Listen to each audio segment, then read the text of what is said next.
ময়মনসিংহের গফরগাঁওয়ে প্রাথমিক বিদ্যালয়ের বেসরকারি শিক্ষকদের মানববন্ধন অনুষ্ঠিত হয়েছে।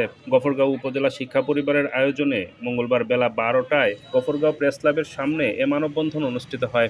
এ সময় উপজেলা মাধ্যমিক শিক্ষা পরিবারের সভাপতি আলাউদ্দিনের সভাপতিত্বে মানববন্ধনে বক্তব্য রাখেন ময়মনসিংহ জেলা শিক্ষক সমিতির সভাপতি এম এ মমতাজ উদ্দিন, শিক্ষক নেতা মঈনুদ্দিন নয়ন, ইসমাইল হোসেন সোহেল, শরীফুল ইসলাম, বীণা দেবনাথ ও মারুফ আহমেদ।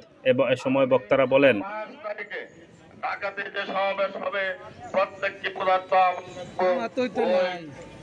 মহাসমাবেশে উপস্থিত হয়ে আমাদের দাবি দাবার প্রতি একাত্মতা ঘোষণা করে সকলকে ওই ঢাকা অভিমুখে যাওয়ার জন্য সকলকে উদাত্ত আহ্বান জানিয়ে করতে হবে। আমরা বাংলাদেশের 90% ছাত্রছাত্রীর শিক্ষা জীবন করার জন্য দায়িত্ব নিয়েছি। তাই বাংলাদেশে কোনো বৈষম্য থাকতে পারবে না। সবাইকে জাতীয়করণ করতে হবে।